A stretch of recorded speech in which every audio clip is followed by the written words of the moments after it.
है कि कोई पत्रकार हमारा जाना पहचाना उस कॉन्फ्रेंस में रहता है।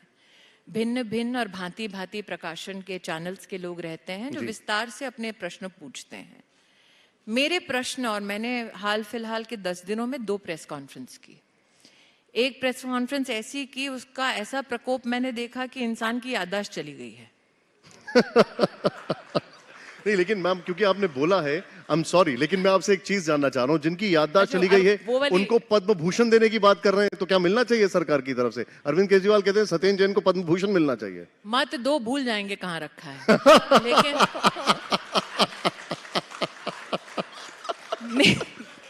मेरा प्रश्न कुछ और है जी।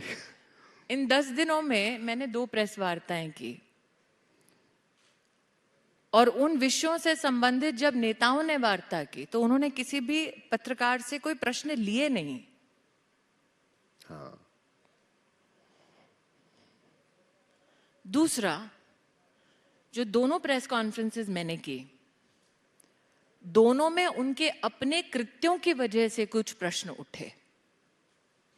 आज इस सभागार में कई ऐसे नामचीन व्यक्ति बैठे हैं जिनके बड़े बड़े शायद बिजनेस हों, आपके चैनल के शायद मालिक भी यहां बैठे हैं। इस सभागार में ऐसे कौन से लोग हैं जिनके पास अपनी मेहनत की कमाई से दिल्ली में 200 बीघा जमीन है? कोई एक ऐसा हो। और यहां राष्ट्र की, हमारी जो कैपिटल है, नेशनल कैपिटल के सबसे उत्तम लोग विराजमान हैं। एक भी हाथ इस ऑडियंस में नहीं खड़ा हुआ। कितने ऐसे हैं जो सीनियर्स हैं, मतलब उनका जीवन उन्होंने झोंक दिया कि आर्थिक रूप से वो स्वावलंबी हों, आर्थिक रूप से सशक्त हों, लेकिन एक के पास भी 200 बीघा जमीन नहीं है और एक की भी याददाश्त कोई नहीं है। तो मेरा बहुत सरल प्रश्न था, उसका उत्तर नहीं आया। आपने कई सारे दूसरा मैंने सवाल किया कि आप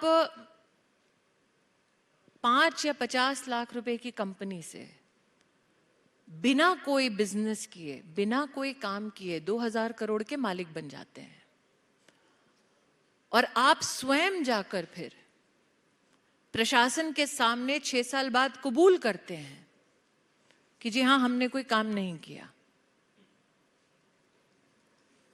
तो निश्चित रूप से आपके 2000 करोड़ की जो उत्पत्ति हुई है, उसका बीज आपने एक ऐसी कंपनी में बोया है जो हवाला एंट्री ऑपरेटर की कंपनी है। बहुत सरल सवाल है। उस सवाल का मूलभूत, उस बीज का जवाब नहीं मिला। जवाब के बदले पुलिस वाले का कॉलर खींचा गया। दक्षिण भारत में एक प्रदेश में पुलिस वाले का सर फोड़ा गया, पूर्वोत्तर में दिल्ली में पुलिस के ऊपर बैरिकेड मारे गए, दफ्तर के सामने टायर जलाया गया। क्योंकि सवाल बहुत ही सिंपल है, साधारण है कि हवाला एंट्री ऑपरेटर के साथ आपका क्या संबंध है? क्या आपको ऐसा लगता है, क्योंकि आपने कई सारे सवाल रखे थे, अगर मैं गलत नहीं हूं, उस प्रेस कॉन्फ्रेंस में, और कई सारे वो एक के बाद एक सवाल जुड़े हुए सवाल थे, क्या आपको ऐसा लगता है, और मैं यहां पर एज अ ईडी का स्पोक्स पर्सन नहीं बोल रहा हूं लेकिन आपके लिए, लेकिन क्या आपको ऐसा लगता है कि ये केस बनता है, राहुल गांधी को अरेस्ट करना चाहिए? देखिए, मैं क्योंकि ना इन्वेस्टिगेटिंग एजेंसी से एब्सोल्युटली, ना ही मैं इन्वेस्टिगेशन के पश्चात क्या होगा उसके संदर्भ में कोई टिप्पणी करना उचित समझती हूँ, लेकिन हाँ, इन दोनों केसेस में दिल्ली हाईकोर्ट की टिप्पणी आ चुकी है। हाँ। कोर्ट के समक्ष एविडेंस प्रस्तुत हो चुका है।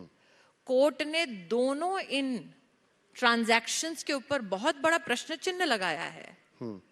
इसलिए मुझे बोलने की कोई दरकार नहीं, ना मेरा कोई अधिकार है, कोर्ट बोल चुका है। एक और जो ईडी के सामने बहुत बार पेश हुए और आपने उनका जिक्र किया, not just jija ji but the entire family is interested in real estate, लेकिन जीजा जी तो उनको टिप्स दे रहे हैं, बता रहे हैं कि ईडी के सामने कैसे पेश होना है। वो मैं नहीं जानती। कुछ लोगों को यह खुशफहमी है कि मैं अमेठी में बीजेपी की प्रतिनिधित्व की वो जो दावेदारी है उसे जीतने के बाद शायद परिवार पर विश्लेषण करने का विशेष अधिकार रखती हूँ अथवा जानकारी रखती हूँ, ऐसा नहीं है। लेकिन निशान जी, मैं एक दूसरी तरफ से सवाल करती हूँ। हर राजनीतिक दल में कोई ना कोई समर्थक उस राजनीतिक विचारधारा में विश्वास करके कोई ना कोई सहयोग देता है। निश्चित रूप से कांग्रेस पार्टी में भी लोगों ने डोनेशन दी, सहयोग दिया। निश्चित रूप से उन्होंने इस विषय को सोचकर सहयोग दिया होगा कि लोकतंत्र को सशक्त करने के लिए अथवा इस विचारधारा को आगे बढ़ाने के लिए हम सहयोग दे रहे हैं, डोनेशन दे रहे हैं। उसमें से एक विचारधारा का अंश था कि उनका एक अखबार छपता है। बड़ी ही विशिष्ट परिस्थिति है कि साल 2008 में जो 1930 के दशक से अखबार छापते थे, उन्होंने घोषणा कर दी हम अखबार नहीं छापेंगे, रियल एस्टेट का धंधा करेंगे। शायद ही भारत में कोई राजनीतिक दल ऐसा हो जो प्रिंसिपली अनाउंस करे that now we are no longer in the business of publishing newspaper, we are in the business of now real estate. The fact that a political party is in business itself should be a matter